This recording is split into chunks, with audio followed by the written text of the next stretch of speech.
Hello दोस्तों, मैं हूं आपका दोस्त भास्कर शर्मा और मैं अपने YouTube चैनल के माध्यम से आपको नई नई जानकारी देते रहता हूं। मोबाइल हम हमेशा यूज करते हैं और मोबाइल यूज करते करते हमें इतनी आदत हो चुकी है कि उसके बिना हम कुछ टाइम के लिए भी मोबाइल को हमसे अलग कर दिया जाए तो हमको दिक्कत होने लगती है। सबसे बड़ी समस्या तब होती है जब हमारा स्मार्टफोन गुम जाता है अथवा चोरी हो जाता है। हम पुलिस के पास कंप्लेन तो करा देते हैं, चाहे ऑनलाइन माध्यम में हो चाहे ऑफलाइन माध्यम में हो, लेकिन उसके पश्चात भी कई बार स्क्रीन लॉक नहीं लगा रहता है।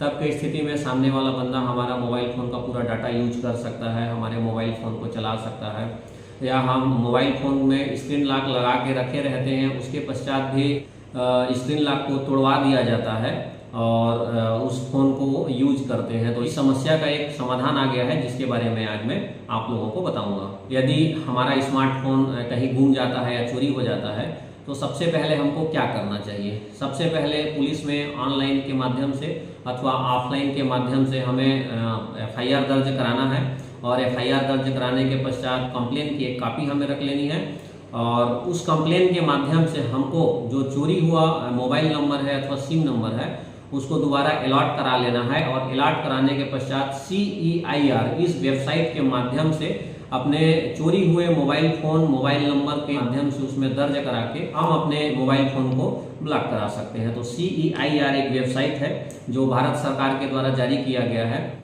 इस वेबसाइट का मुख्य उद्देश्य स्मार्टफोन की चोरी को रोकना है। इस वेबसाइट में जाने से पहले हमें किन किन बातों का ध्यान रखना चाहिए। सबसे पहले हमें पुलिस कंप्लेन की आवश्यकता पड़ेगी। पुलिस कंप्लेन कराने के पश्चात आपको जो चोरी हुआ सिम है उसको चालू कराना पड़ेगा।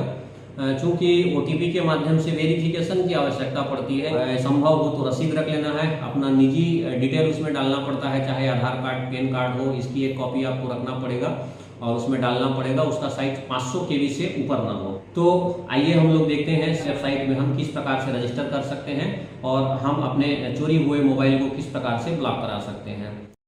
सबसे पहले हमें अपने मोबाइल में गूगल खोल लेना है और गूगल खोलने के पश्चात उसमें CEIR लिख कर सर्च मारेंगे। सर्च मारने के पश्चात CEIR.gov.in एक वेबसाइट खुल जाता है जिस पर हमें क्लिक करना है। जैसे ही CEIR वेबसाइट पर क्लिक करते हैं वैसे ही हमें ब्लॉक स्टोलन लॉस्ट मोबाइल का ऑप्शन मिलता है जिस पर हमें क्लिक करना है और उस पर क्लिक करने के पश्चात गुम अथवा चोरी हुए मोबाइल को ब्लॉक करने के लिए रिक्वेस्ट का एक फॉर्म ओपन होता है। उस फॉर्म में हमको अपना डिटेल डालना रहता है। सबसे पहले हमको अपना चोरी हुआ मोबाइल नंबर डालना है। चूँकि चोरी हुए मोबाइल नंबर को हम डालेंगे और उसको हम री इशू करा लिए हैं तो उसी मोबाइल नंबर पर OTP आएगा और OTP आने के पश्चात हम उसको संबंधित वेबसाइट में डालते हैं जिससे वह वेरीफाई हो जाता है। यदि हमारे पास IMEI नंबर है तो हम 15 डिजिट का IMEI नंबर डालते हैं। IMEI 1 और IMEI 2 आप दोनों डाल सकते हैं। मैं इस वेबसाइट में अपना IMEI 1 एवं IMEI 2 दोनों को फिल कर चुका हूँ। IMEI 1 एवं IMEI 2 को फिल करना अत्यंत आवश्यक नहीं है।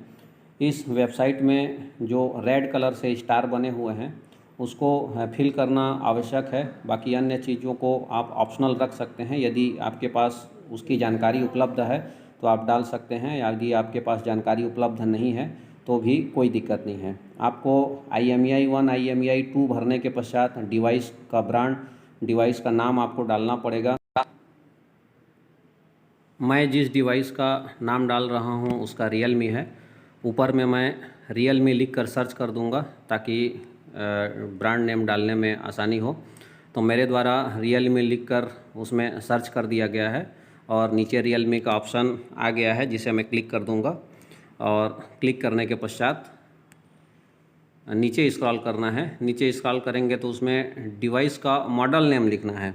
यहाँ पर मॉडल जो है Realme C30s है, अतः C30s इसमें मैं लिख दिया हूँ। यदि आपके पास परचेस की हुई मोबाइल का इनवाइस है तो आप उसमें इनवाइस रसीद को डाल सकते हैं जिसका साइज 500 KB से ऊपर नहीं होना चाहिए। यह ऑप्शनल है। इसके पश्चात मोबाइल आपका कहाँ गुमा है उसकी जानकारी डालनी है, किस डेट को गुमा है, किस समय गुमा है, इसकी आपको जानकारी डालनी है। आपको स्टेट सेलेक्ट कर लेना है। जैसे मेरा स्टेट छत्तीसगढ़ है तो मैं छत्तीसगढ़ सेलेक्ट कर लिया हूँ। उसके पश्चात डिस्ट्रिक्ट्स के बारे में सेलेक्ट करना है। जैसे अभी मैं जो फिल कर रहा हूँ वो दंतेवाड़ा ज़िला से है, इसीलिए मैं दंतेवाड़ा सेलेक्ट कर लिया। पुलिस स्टेशन जो कंप्लेन आई हुई है वो कुआंकोंडा से है, इसीलिए मैं पुलिस स्टेशन कुआंकोंडा सेलेक्ट कर दिया हूँ। उसके पश्चात आपको पुलिस कंप्लेन के बारे में डालना है, यह अनिवार्य है। पुलिस कंप्लेन नंबर जो मिलता है उसको इसमें आपको फिल करना पड़ेगा और पुलिस कंप्लेन को अपलोड करना पड़ेगा। इसकी भी साइज 500 KB से ऊपर नहीं होना चाहिए, अन्यथा इसमें अपलोड नहीं होता है।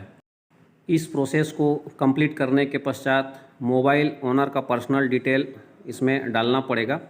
आपको ओनर का नाम, ओनर का एड्रेस, ओनर का आधार कार्ड, पैन कार्ड अथवा वोटर आईडी इसमें हम डाल सकते हैं। इसमें भी ध्यान रखने वाली यह बात है कि 500 KB से ऊपर का इसमें नहीं होना चाहिए, अन्यथा अपलोड नहीं होता है। जैसे मैं यहाँ पर आधार कार्ड सेलेक्ट करके आधार कार्ड अपलोड कर रहा हूँ। आधार कार्ड डालने के पश्चात उसके नीचे उसमें आधार कार्ड का नंबर डालना रहता है, तो आधार कार्ड का नंबर मैं कंप्लीट कर लिया हूँ। आधार कार्ड नंबर डालने के पश्चात ईमेल आईडी का ऑप्शन आता है। ईमेल आईडी डालना ऑप्शनल है, परंतु हमको ईमेल आईडी डाल देना चाहिए। ईमेल आईडी डालने से एक फ़ायदा यह है कि जैसे ही हम ईमेल आईडी डालते हैं और हमारा कंप्लेंट रजिस्टर्ड हो जाता है, हमको एक रजिस्ट्रेशन नंबर मिलता है। उसके पश्चात हमको दिए गए कैप्चा को फिलअप करना पड़ता है। कैप्चा को फिल करने के बाद हम जो चोरी हुआ मोबाइल नंबर है उस मोबाइल नंबर में एक OTP आता है। जैसे ही हम गेट OTP को क्लिक करते हैं एक OTP आता है और उस OTP को हम इंटर करने के पश्चात उसको वेरीफाई करना पड़ता है। हम उसको वेरीफाई कर देते हैं। वेरीफाई करने के पश्चात डिक्लेरेशन में क्लिक करना पड़ता है। हम वहाँ पर राइट का निशान लगा देते हैं और राइट का निशान लगाने के पश्चात हमारा फॉर्म पूरी तरह से ओके हो चुका है। अब हम सबमिट का बटन दबा देंगे। सबमिट का बटन दबाते ही हमारे मोबाइल नंबर पर एक मैसेज आता है और ईमेल के माध्यम से भी एक रजिस्ट्रेशन नंबर मिलता है। उस रजिस्ट्रेशन नंबर के माध्यम से, रेफरेंस नंबर के माध्यम से चोरी अथवा ब्लॉक के लिए जो रिक्वेस्ट किया गया है उसका स्टेटस हम जान सकते हैं। हमारा मोबाइल 24 घंटे के अंदर में ब्लॉक हो जाता है और हम रिक्वेस्ट आईडी को डालकर अपना स्टेटस देख सकते हैं। जैसे यहाँ पर मेरा मोबाइल ब्लॉक हो चुका है। तो इस प्रकार से आप अपने चोरी हुए अथवा गुम हुए स्मार्टफ़ोन को ब्लॉक कर सकते हैं। ब्लॉक कर देने के पश्चात सामने वाला बंदा आपके मोबाइल को यूज नहीं कर पाएगा। कोई भी उसमें सिम डालेगा वह कार्य नहीं करेगा। इसका मतलब यह नहीं है कि पुलिस आपकी मोबाइल को ट्रेस नहीं कर सकती अथवा आप ट्रेस नहीं कर सकते।